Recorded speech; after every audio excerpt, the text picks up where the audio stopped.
Hello, hello, hello. Welcome to the Kathy J Show, everybody. Hi, how's it going? Big group hug, I'm Kathy J. As you can tell, I'm really happy to see y'all today because today is a show that I've been looking forward to doing, everybody. So today we're going to talk about animals. You know how much I love animals. I know all of you at home love animals. So today we're talking about how we can help them more. If you didn't know, this week is National Animal Justice Week. So it's a week to draw attention to the need to provide a legal voice in the court systems for all of our animals, the furry ones, the finned ones, the feathered ones, all the animals. And the Humane Society currently estimates that there's about 70 million pet dogs, 74 million pet cats in the United States. So it's a lot of animals out there, everybody. And it's a very sad topic. So you're not going to hear the Sarah McLachlan song. We're not going to do that. But we are going to ask if you just listen to what's happening so we can all help together. So that's why I asked some of my favorite animal activists in today, everybody. Please welcome. This is Joan. She's the Marketing and Community Engagement Manager at Foothills Animal Shelter, my favorite large shelter in the Denver metro area. And Officer Erica Duplantis here from Jefferson County. Yay! Thank you so much. And who do we have with us today? Well, this is Brentley. He is a 11-week-old puppy. We think German Shepherd Lab. We don't have a lot of information on him. He came in on a transfer from Texas this week. So he's adorable. And here's what's so funny, you guys, about Brentley. So his sister Brenda Lee is at Foothills as well, up for adoption. And he was down on the ground being all shy and stuff and wouldn't sit, and we were like, oh well, he's just shy. And then we were like, well, put him on the couch. He's pretty comfy on the couch, everybody. So just be aware, if you go adopt Brentley, you got a cuddler, which he is so special. Yeah. How did you guys get into your love for animals and turning it into a job? Yeah, I mean, I've loved animals my whole life. I have a degree in biology. My goal was to be a zookeeper. Was it really? Yeah. And I love you even more, Joan. And I found that, after working at the Dumb Friends League for a short period of time between college and an internship, that I loved domestic animals. I loved being able to interact with pets, but I also loved interacting with the public too and helping educate them on responsible pet ownership. You're good at it, girl. Yeah, you're good at it. Erica, what about you? You know, I've loved animals my whole life, and this job is really perfect because it's the best of both worlds, where I can help keep the community safe, but I can also work with animals all day. So it's just really rewarding. Oh no, it is. And so why is it important for you to be the voice for animals? Because there's so many of us that volunteer, but you guys really are the voice. Mm-hmm. Why? Like, I just got goosebumps. Why is that so important to you two? Yeah, I mean, it's really important because animals, they don't have a voice. They're subjected to whatever their owners subject them to. And, there's really good pet owners out there. There's people who need a little bit more education.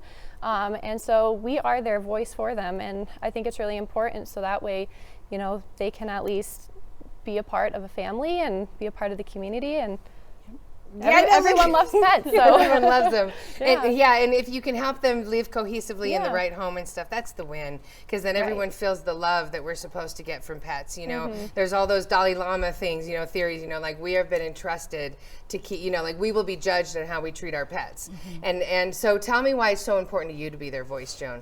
I think exactly what you said. We get goosebumps talking about it, getting to help these animals, but also getting to educate the community and getting to see those connections come together. My job is so unique, and I'm so fortunate to see, animals sometimes coming in their worst condition and leaving in their absolute best. There's and making nothing these better. Connections. And nothing better. It's just a wonderful experience, and seeing how animals impact humans as well. I know how they've impacted my life and the difference they've made. So all of us. Okay, wonderful. Yes, we all got goosebumps. I hope you guys. I almost teared up, you guys. So coming up next, we're going to talk about what happens after you contact Erica and Animal Control and what kind of mistreatment they see the most. We'll be right back.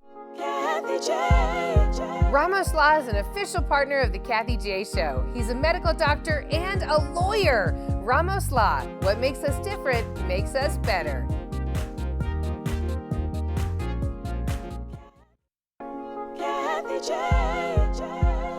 Welcome back to the Kathy J Show, everybody. So today we're talking about protecting our animals, our favorite best friends. It is National Animal Justice Week, and according to the Humane Society, surveys suggest that those who intentionally abuse animals are predominantly men under 30, when those who are involved in some of the worst hoarding cases are women over 60. And I think we all are like, that might be right, actually. So joining me today are two fellow doggy avengers. Joan, she's the Marketing and Community Engagement Manager at Foothills Animal Shelter, and Erica Duplan, am I saying that right? Duplan, yes. Yay! She is an Animal Control Officer for Jefferson County. Thank you, ladies, so much. Thank you. And this is adorable little Brent Lee. He and his 3 litter mates came in from Texas, and they'll be up for adoption soon. He's so special and sweet.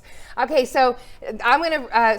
When I was looking this up, Erica, the types of animal abuse that they say, there's neglect, hoarding, shooting, fighting, beating, mutilation, throwing, and stabbing. That all gets done to animals? That's so heartbreaking for us to think about. You've seen those, all of that. Not all of them, luckily. Thank God. Yeah. Okay, we live in a county, for the most part, we don't have the extreme cases of cruelty. We do have a lot of hoarding cases. On occasion, we have there's lots of room. Abuse. Lots of room in Jefferson County. Yeah. It's a big county, but what's really good is that our laws for animal cruelty cover a very broad spectrum of different types of neglect and cruelty. Okay. It covers anything from dogs being left outside without shelter and water, to people not feeding the animal the right things, so they're becoming emaciated, up to the point of people carrying a dog in the back of a pickup truck on a highway. Oh, I hate that. So, I hate that. yeah. That is illegal, correct? It's dangerous. So, it's carrying them in a reckless and careless manner, which that is part of the cruelty statute. So. Good, and I'm so glad that we have those laws. And you can get felonies, correct, for animal abuse? Correct. That's for aggravated cruelty to animals, anything that is severe and intentional harm to an animal. So here's the thing. Thank you so much for telling us the laws of Colorado. No So when I call you, say I see a neglect of a neighbor, a dog in the backyard. When I call you, my first question is, does the neighbor know I just called you? Do you have to tell the neighbor? No, and so what I want to say, this also differs between the different jurisdictions.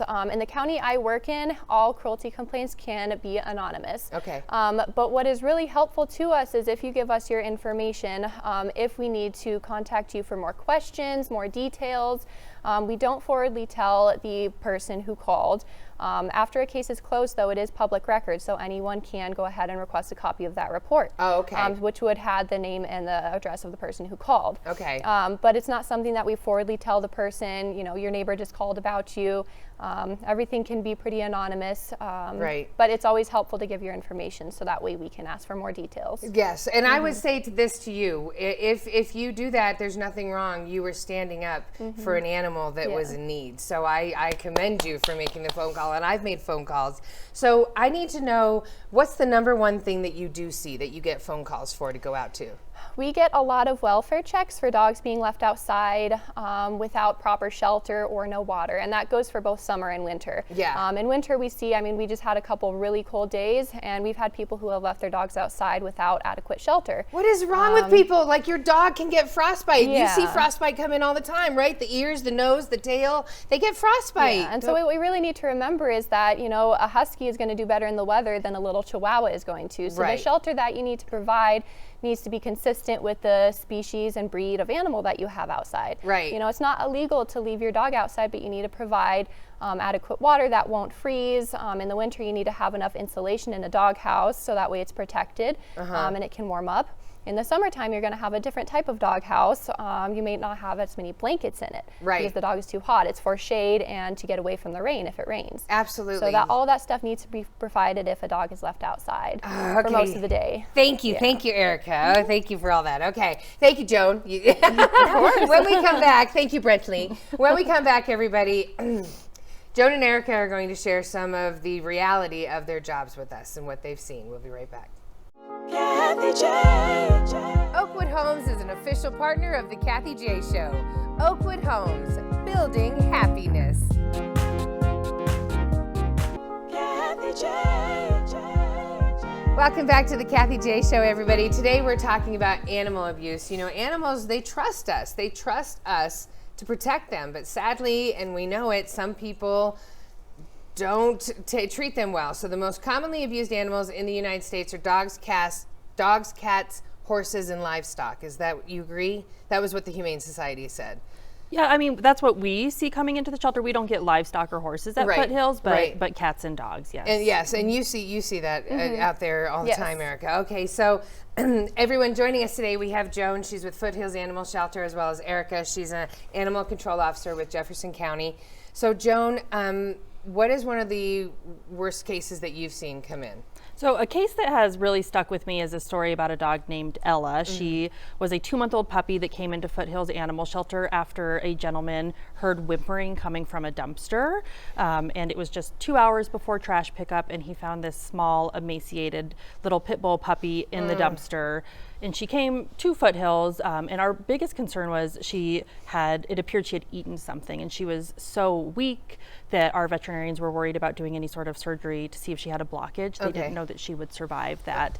Wow. But thanks to donors, we were able to purchase an ultrasound you can see it there, just a couple weeks or probably a couple months before that, and able to see that she didn't actually have a blockage. So she didn't actually need surgery for that. And she made a full recovery. She was adopted. She's just a really sweet, special dog that, thanks to support from our community, Good Samaritans bringing her in and finding her. Yes.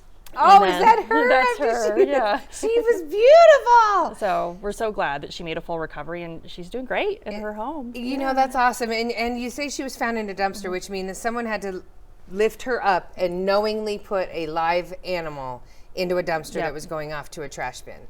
Like that's, and here's what I want to say, like Hobo Care Boxer Rescue is one of my favorite rescues. They're how I started in Denver like 20 years ago. And Marita, the lady that ran it, on Wednesday nights, it was dog fighting night in Denver in the 70s, and she would go to dumpsters at night in the middle of the morning in Denver and get boxers because they were used as the fighting whatever. And that's how she started Hobo Care, was because she found boxers in dumpsters every week that were being abused. And so there's people like you guys out there. And so when I hear about animals being thrown in a dumpster, it just blows my mind that someone can be that cruel to something. So, and I get it. We have bad days, but you don't got to take it so far that you beat up an innocent thing like this. So, Erica, what is the story that you have that stays with you? So last year I actually got a call about a horse that was really emaciated. So when I went out to the property to check on it, it was founded cruelty case. So what happened is the horse was very, very skinny. He wasn't getting the proper food. He was also really old, so he was missing a lot of his teeth. So the hay that he was being given, he could not chew it very well. Oh. So he was a horse that needed a special diet. There were other circumstances in the owner's life why she could not provide the care for the horse.